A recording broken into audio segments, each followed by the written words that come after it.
Alright, what's up guys? So essentially what we're going to be doing in this video is just basically covering a day-to-day of what does actually running an agency look like. And for those of you that don't know me, my name is Marco Musso and I run a multi-six-figure-a-year agency. This month we're going to crack 35, potentially 40, 50, who knows?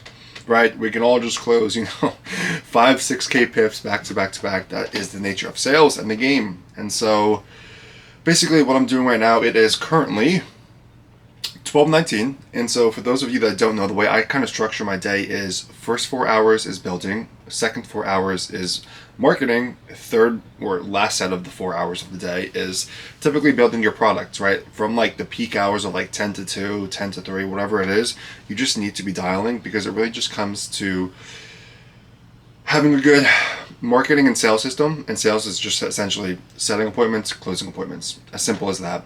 And so whether you're getting your appointments via scraping lead list or cold calling or running B2B ads, people need to know who you are. Don't ever think about market saturation. Like literally less than 1% of the market knows who you are.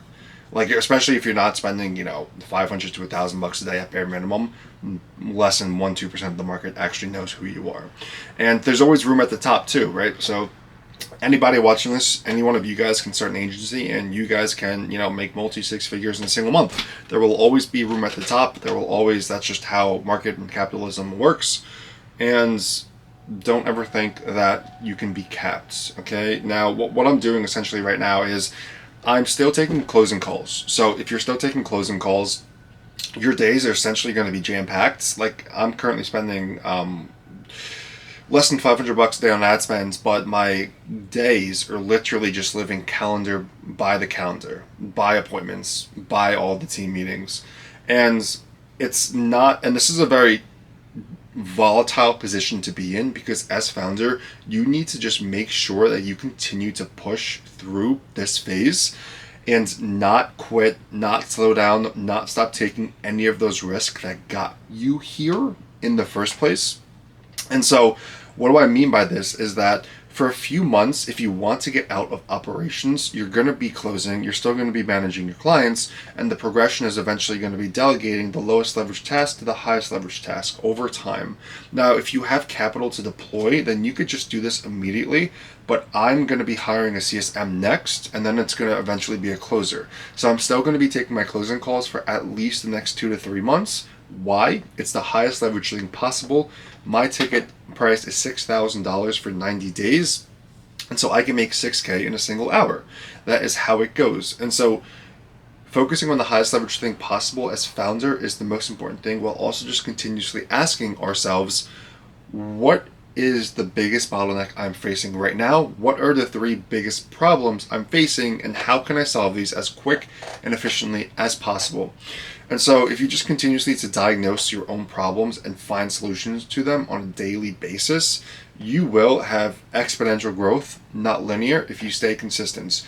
Now, since this will be my best month, the reason for it is because of compound interest of stacking retainers and PIFs and making sure that when a client comes into our program, they do not leave. And we will do anything in our power to keep them if they are our ICP, if they are our ideal customer profile.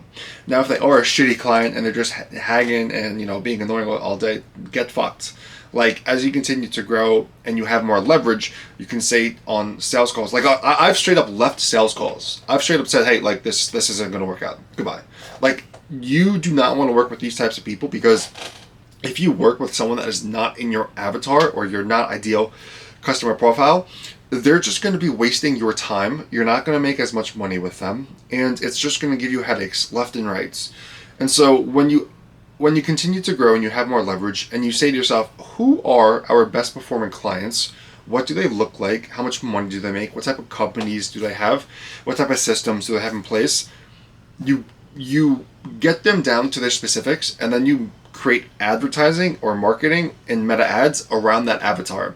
And now, Hermosi said you have to pick one avatar, one vehicle, until you hit your first $1 million. And so that's exactly the plan that I'm going to be following. How long will it take me to hit 1 million in revenue? I don't know. I don't know. We're gonna we're going to get there, but I don't know how long it's going to take. Like, it's going to happen. It's just now a matter of the timeline and whether this is going to take, 18 months, maybe 3 years, who knows? Because it's the lessons that you learn along the way that once you make your first million online, my goodness, the type of person that you are at the end of that, I'm super excited to be. And so I'll talk to you guys about another thing. And again, we're just keeping everything raw and real, kind of just filming what it is on a day-to-day basis. It's not sexy, it's not glamorous, it's the boring work that has to get done. And that means sitting at a desk, 8, 10, 12 hours a day and just working. That's it. Now, entrepreneurship can be fun. Like, it doesn't have to be like this. I'm, for example, back in New York just by myself, not with any other entrepreneurs right now, but eventually I'm going to be living abroad in Europe for a few months this summer, right? So right now it's just me, but you can optimize your environment. I'm not saying it has to be super stale and boring and stiff. You can have so much fun. You can have fun, like, depending on the type of person that you are. You can work 8 hours a day and then go party 4 hours, right? Like it depends on what you want. It's completely fine. But I was going to talk to you guys about another thing that happens just now, which is an exit call.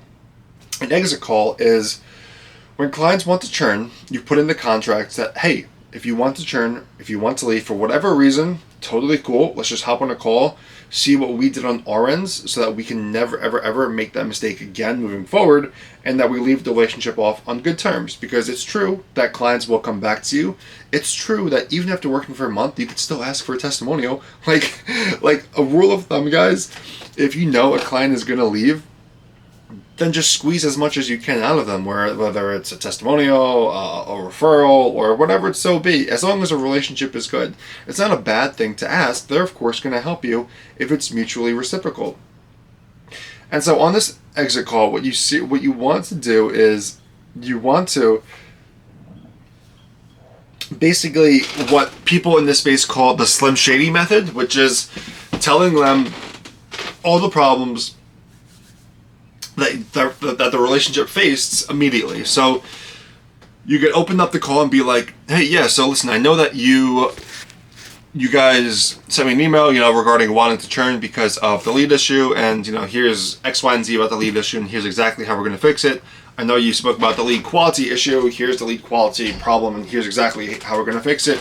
I know you guys said you guys weren't closing any jobs, but we have a crash course on sales, and we can connect you to other contractors or other clients of ours who are having success with our system.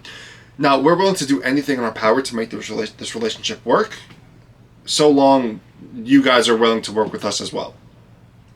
And some of the tactics and levers that you guys can pull on this call is just simply, adding an additional month, potentially giving them a discount, potentially extending that 1 month or 3 month program for another 2 weeks, see if it works, do everything in your power to get results, and then take payment, and then keep the program running. So there's so many different levers that you guys can pull on this exit call, and it could save so many clients from churning.